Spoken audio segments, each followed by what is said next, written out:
Trails and Ghost Towns. Share the adventures of our early pioneers as we explore the development of the Pacific Northwest and beyond. With your host, Mike Roberts, and historian Bill Barlee.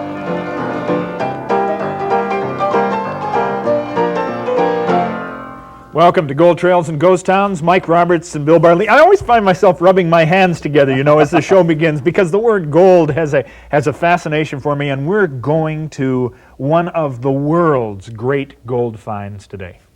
Yeah, we're going to only touch on 1 year, Mike. Just Essentially 1 year. Because we're talking about the Klondike, we're talking about the Yukon Gold Rush, and of course, that lasted for actually decades, and there were 5 top years. So we're going to concentrate from 1894 and then settle on 1896. Now, for us to just settle on 1 year is a rare commodity, but give us the locations. Dawson is, I guess, the city we all think of in the Yukon. Sure, but what we have to do prior to that, there were several other cities along the Yukon River.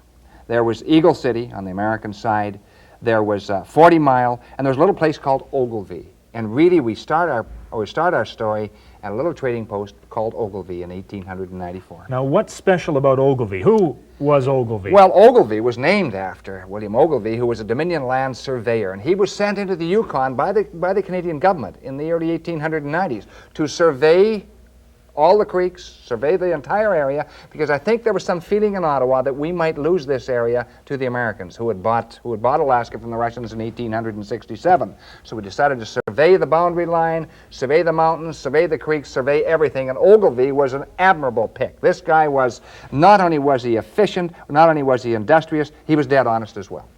So was it his work which said there could be gold in that country? Did he turn up anything like that, or was he strictly a line drawer? Well, prior to 1894, there was gold in that country. But there weren't any great amounts of gold. There were patches and places where the miners worked, but they didn't make a king's ransom. Now we're looking at a place where they do make a king's ransom. All right, take a break. When we come back, the area on the Yukon River, remember the names Ogilvie, 40 Mile, Dawson. We're going to all cover that area, plus take a look at riches beyond belief in just a second.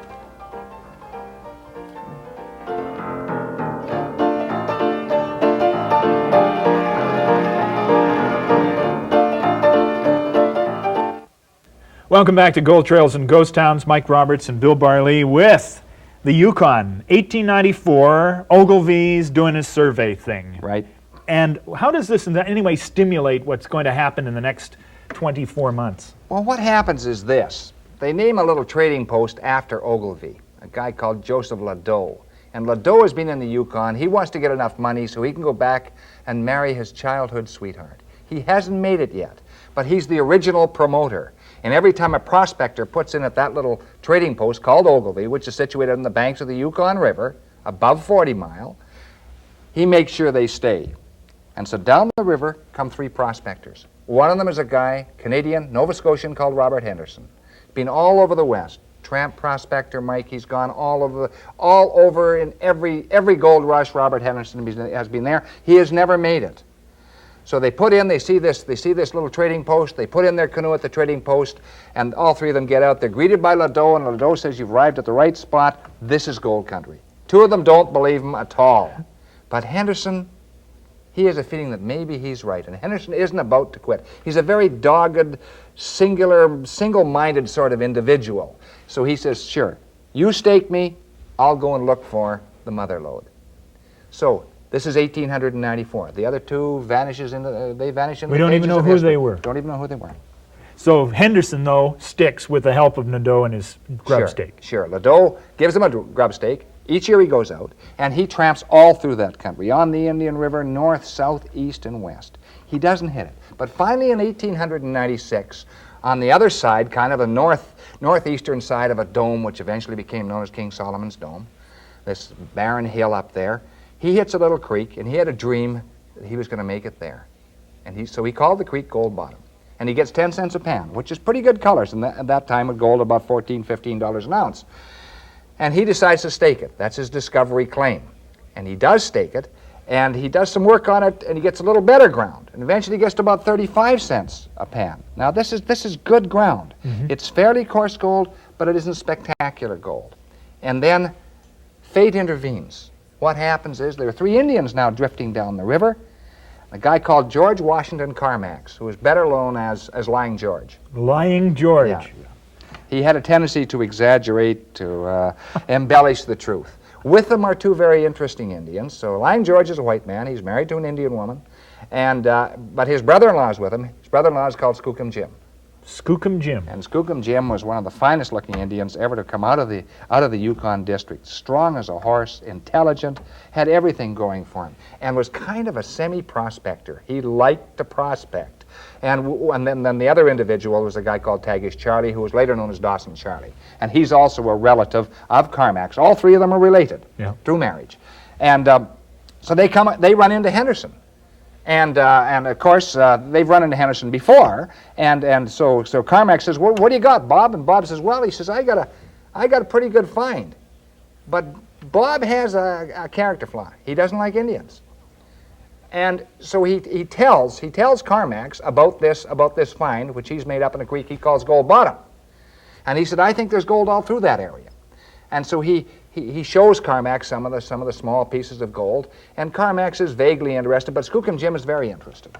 And then they try to borrow some tobacco, which they're short of. So Carmack and the 2 Indians are short of tobacco, which they won on their trip. Now Henderson goes against the miners' creed. He doesn't lend them any because of the 2 Indians. And this will eventually work against him. So they part company, and a few days later, after they've done some fishing and some cutting wood and so on, they decide to go up and prospect a little creek they called Rabbit Creek. And Rabbit Creek, it flows into the Klondike, which then flows into the Yukon River. And so they begin to prospect in Rabbit Creek, and there's several... This is Carmack and Skookum Jim and Tagish Charlie. That's right. Henderson goes back to the other side of King Solomon's Dome, and he's still on Gold Bottom. Trying for 35 colors a pan or That's something right, like 35 cents a pan. And so they go up on Rabbit Creek, and it's a marshy creek. It's low-lying, it doesn't look too good. So probably the true version is this. Carmack lies down and goes to sleep under a tree. But Skookum Jim decides to prospect. And he comes into this and he starts and getting into some of the bedrock, a little bit of the bedrock in the area, and getting down into the gravels, and he comes up with coarse gold. Stuff just like this? Just like that, only some of it larger, some of it's quarter-ounce slugs, which is very close to some of the golds you have in your hand. So even though Carmack's getting a lot of credit in modern press, it's Skookum Jim who's the nugget finder. Oh yeah, Skookum Jim is the finder, and I think he is probably the second discoverer of the discovery in the Klondike district. Carmack takes all. Obviously, Carmack wakes up from his sleep at this time.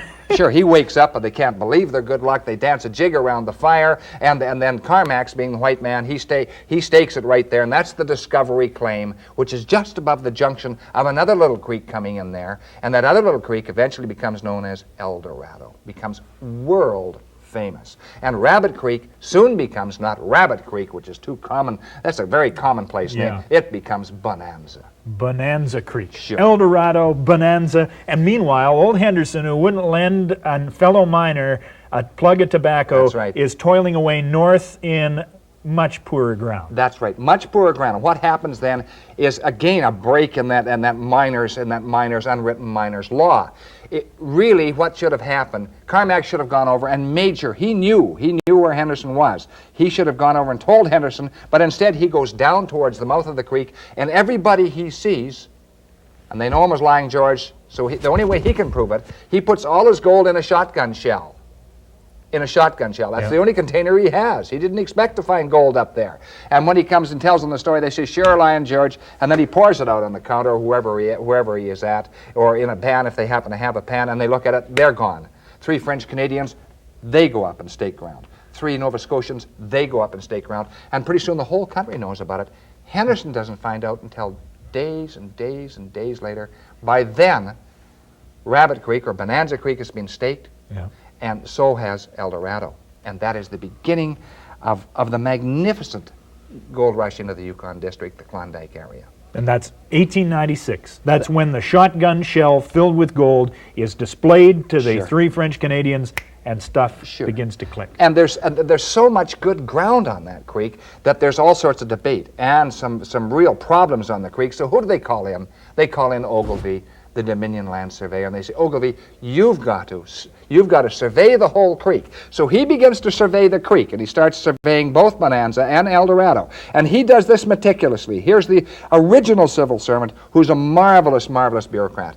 And he does it. He doesn't even participate in it. He passed by millions and millions of dollars. Didn't mean anything to him at all. The only thing that meant anything to him was the job, and the job done right. So but he is a chain man, and he's going up, and what he finds is some of these claims are overstaked. So one of the claims just above the discovery That means claim, two people have the same territory through some mistake. No, it doesn't. It means that one man has taken too much. More ground than he is legally allowed. Okay. And so they come across a little fraction, a little tiny little fraction, and the fraction is 86 feet wide at its widest point and down to about a foot at its narrowest point. So it's pie-shaped. And one of his chain men who's working with him is a guy called Dick Lowe. He's an American. And Dick Lowe looks at this, and the rest of the creek is being staked. And he said, gee, it's pretty narrow. Can I stake it? And Ogilvy says, that's entirely up to you, because Dick Lowe is only working for Ogilvy. Ogilvy is a government employee. He will not stake. Yeah. And so Lowe says, oh, I'll go up the creek. And he looks up Bonanza Creek, and everything's all staked. He goes up Eldorado. It's all staked. Finally, reluctantly, he comes back to this little pie-shaped piece. He stakes it. He digs a hole down, goes down to bedrock. Nothing. It's absolutely barren. Barren, nothing at all, not a color. So he tries then to sell his 86-foot pie-shaped fraction, and for $900. Nobody buys. They're not even interested. Then he tries to give it a layman's agreement. That is, get another guy in so he can get 10 or 15% on the ground. He can have it for the work. Sure. And he would only get 10% probably. Yeah. Nobody touches it. That's fine. He says, well, I'll try another spot. He moves over about 30 or 40 feet, sinks down to bedrock, and hits over 1 ton of gold. A ton? Yeah. Are we talking 2,000 pounds of gold here? Well, yeah, we're talking, actually gold sometimes measured in avoirdupois and sometimes in troy, but it's over a ton either way. And what happens, of course, Lowe immediately gets drunk to celebrate his good fortune. He stays drunk for the remainder of his time on the Yukon. He takes out well over a ton, but the guys who were working with him also took out a little more than a ton. That little fraction was probably the richest placer fraction in history. About 2.5 tons of gold came out of a little fraction like that. Now, in what length of time did he extract this gold? We're talking the discovery. I'm thinking back to the shotgun shell. 1896, right. So is that the summer of 96? Yeah. Lowe is right in there like a dirty shirt, Sure. getting his little fraction. Sure.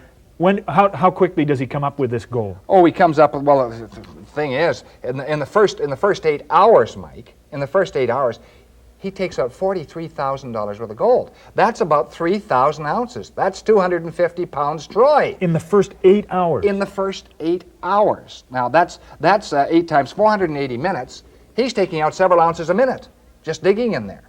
It's absolutely staggering. And that's not the only one that's staggering. I mean, there were other individuals who were equally fortunate. There was a guy called, eventually became known as the Lucky Swede, a guy called Charlie Anderson.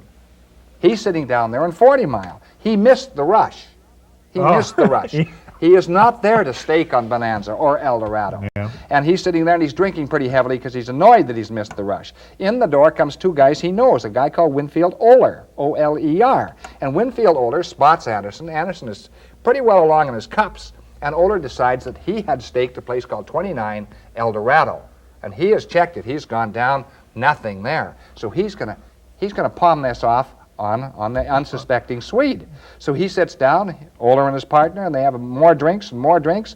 And before the night has elapsed, he has sold 29 Eldorado to the unsuspecting Swede, and he sold it for $800. Well, Oler is just ecstatic about it. He's got rid of a worthless claim for $800. The next morning, of course, Charlie Anderson wakes up. He's got a big hangover. He's not too happy. And he looks, all he's got, he has no money, but he has a bill of sale. Legally drawn up, Mike, and the bill of sale says he owns 29 Eldorado. Well, he knows that these guys aren't that green, so he goes running to Constantine, who was the Northwest Mounted Police commander in the area before Sam Steele, and he said, I bought a claim. He said, I was drunk. Constantine looks at the bill of sale, and he says, that's your signature. Very wobbly, shaky signature.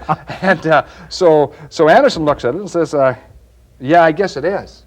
Well, he says, you bought a claim. You better go up there and take a look at it. So what he does, he goes up Eldorado, And he stops at 29. Sure enough, they'd been down. He looks at it. Then he looks at it a little closer. He jumps down on the claim, and it springs a little bit. It's a hard pan. It isn't a true bedrock. It's a false bedrock. These guys thought they had dug down to bedrock. Sure they did. Sure they did. They thought they dug down to bedrock. He jumps down. He goes through that hard pan just a few feet and takes out 2.5 tons of gold. The lucky Swede. The lucky Swede. But in the long run, it didn't. He lived high off the hog for several years. He bought a spanking new rig with matched black horses and everything else, and lived like a Klondike king for 2 years. Went to Europe and went all over the place. He finally dies pushing a wheelbarrow. I think it was on Texada Island in an advanced state of decay. Really, the guy never did make anything from it. Very few of these gold kings hung on to it. Now, some of them did, Mike, but a lot of them didn't. Then the lucky Swede took out 2.5 tons. He dies broke. Now, again, in what context did he take out 2.5 tons? How long? Was this over a period of several years, or is this in the period of a very short time? I think it was about 1.5 years. Now, I could be wrong. It could be 6 months out either way. But by the end of that time, by the time the gold was exhausted in his claim, he was broke as well. He just spent it as it came along. He thought it would never end. And this was typical of the time. But this isn't the whole story of 1896. The whole story is perhaps more interesting. And the whole story is this, is that there were some very shrewd individuals in here who didn't get on the creek diggings. That is, the diggings right along the creeks themselves. So they didn't get on the diggings on Hunker Creek or Gold Bottom or Quartz or Dominion or the two big ones, Eldorado and Bonanza. But there were some very sharp guys. One of them was called Caribou Billy Dietering, and he had a partner called Joe Staley. And Caribou Billy Dietering had been in the Caribou, and I mentioned this in the program years ago. He'd been in the Caribou many years before, and he was kind of an old prospector, a seasoned prospector, and a very, very analytical prospector. And he looks at this area, and he thinks that gold has to come from somewhere. So he notices some white gravel up above the creek. So he goes up there in a little place which eventually became known as French Hill, and he puts down a shaft within 20 feet of the trail, 20 to 25 feet of the trail. Miners walking all along it. He hits nothing. On the second shaft he puts down, he hits 1/4 pound of gold per pan. Well, what are they to do? He and Joe Staley then cover up this diggings, go down and stake and record their diggings, and French Hill comes into being. At the same time, there's another guy on another hill, just down the creek, actually, on Chichaco Hill, which means newcomer, beginner. Yeah. Chichaco means that if you're Chichaco... Kind of a greenhorn. Yeah, you're a real greenhorn in the Yukon. And his name is Oliver Millet. And Oliver Millet is another Canadian. He's from Nova Scotia. And he decides that he is going to check this ground, too. And he checks it. First hole's no good. Second hole's no good. Third one. Second hole, he hit 1 nugget. Third one, he hits it on the nose. Absolutely staggering. He stakes it, and what they had discovered, these two individuals, along with several others, about the same time, discovered the Great White Channel. And the White Channel was a kind of a bleached gravel. It looked like you would almost use bleach on the gravel, very white. You can see it today when you go into the Dawson area, remnants of the White Channel that still exist, and it's really quite spectacular. And it was so rich. It was so rich that some of these guys, especially the guys who came out of the creek diggings, it averaged $1,000 a lineal foot. And that's recorded, so it probably averaged $2,000 a lineal foot. So, this is really beyond comprehension in today's placer mining annals. I mean, there were guys who came, when they sent out the first shipment of gold in late 1896 aboard the Excelsior and the Portland, and they went down to Seattle. And the miners who got off, and there were only several dozen of them, got off, and some of them were absolutely loaded down with gold. Old man Stanley, who had been lamed in his earlier career, and he had been a bookseller in Seattle, he staggered off the boat carrying $115,000 worth of gold. Now, that doesn't sound like a lot from today's standards, but when you consider that was between 1/4 and 1/3 of a ton of gold. No, he would stagger under this load. Well, he had to make several trips.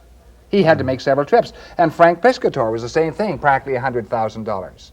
A guy named Sloan from Nanaimo, one of the Sloans from Nanaimo, came down with 50-odd thousand. And when you multiply that, Mike, by 40 times, and it probably should be 40 times, 40 times 50,000 is $2 million. 40 times 115,000 is 4 million. This was from a summer's work. And of course, by the time that hit the outside world, which was in a depression at that time, this was the 1896, 97, in a depression, severe depression, well, it made headlines all around the world. Klondike became world famous. And what we've just discussed is the raw ground. There's no towns, there was no people yet. Right. This was a limited number of miners. When we come back, with what little time we have, we'll take a look at a couple of other stories, so don't go away.